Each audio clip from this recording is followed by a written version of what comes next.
एक गांव में एक सुखी परिवार रहता था। उस परिवार में 3 भाई और एक बहन थी।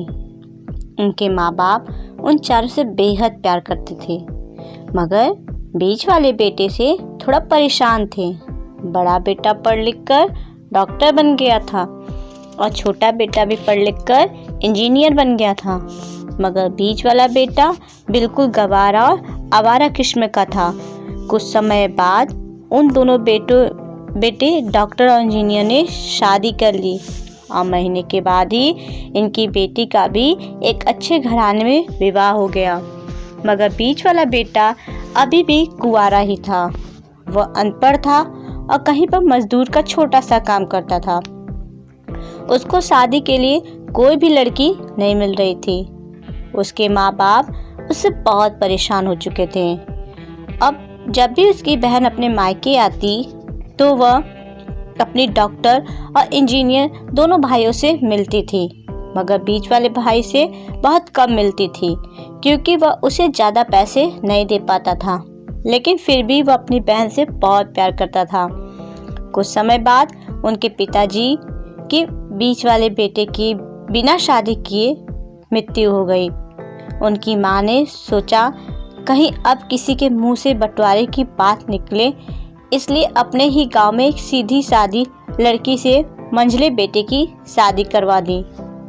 शादी होते ही न जाने क्या हुआ, अनपढ़ बेटा मन लगाकर काम करने लगा। अब पहले से कहीं ज़्यादा मेहनत भी करने लगा। अब कोई भी पुराने दोस्त उसको मटगस्ती के लिए बुलाने आते तो वह मना कर देता।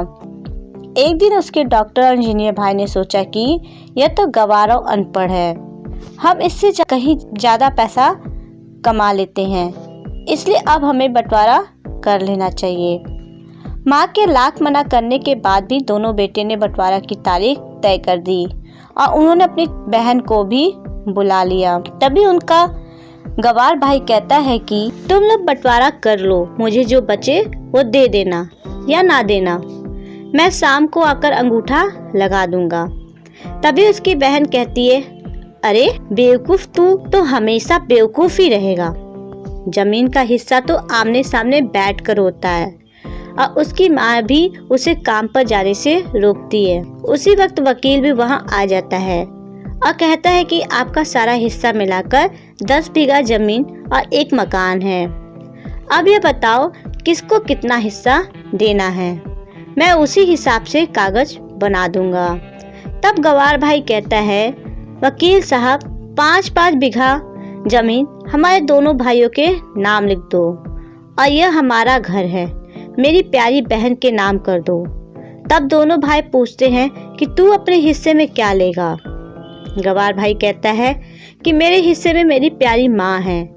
वह अपनी पत्नी की तरफ मुस्कुराते हुए कहता है, क्यों, क्या मैंने गलत कहा? उस गंवारा और अनपढ़ की पत्नी अपनी सास से लिपटकर कहती है, माँ से बड़ी वसीयत क्या होगी मेरे लिए। उसी वक्त उसका गंवार पति भी अपनी माँ से लिपट जाता है। गंवार बेटे और बहू के प्यार ने जमीन जायदाद के बंटवारे को एक सन्नाटे में बदल दिया। तभी बहन अपने गंवार भाई के गले लगकर लिपटकर रोते हुए कहती है कि माफ कर दो भैया, मैं आपको सम्मान नहीं दे सकी। तभी उसका भाई कहता है, मेरी प्यारी बहन, इस घर में जितना अधिकार हमारा है उतना ही तुम्हारी भी है। और रहेगी बात बंटवारे की, तो बंटवारा नहीं करने से जीवन खत्म तो नहीं हो जाएगा। क्यों करते हैं हम बंटवारा? क्या हम एक साथ मिलकर नहीं रह सकते? जैसे हम बचपन में मिलकर खेलते रहते थे, एक साथ मिलकर रहने को ही तो कहते थे। एक अच्छा परिवार और उसके परिवार को संभालती है एक माँ। तभी उसके दोनों भाई भी बहुत शर्मिंदा होते हैं और वह बंटवारे के सभी कागज फाड़ कर फेंक देते हैं। और उस दिन के बाद से उनका पूरा परिवार खुशी खुशी एक साथ रहने लगता है। तो भाइयों, इस कहानी से हमें ये सीख मिलती है कि हमें कभी भी अपने माँ बाप के द्वारा बनाए गए जमीन जायदाद में हिस्सा या बंटवारा नहीं कराना चाहिए। Thank you.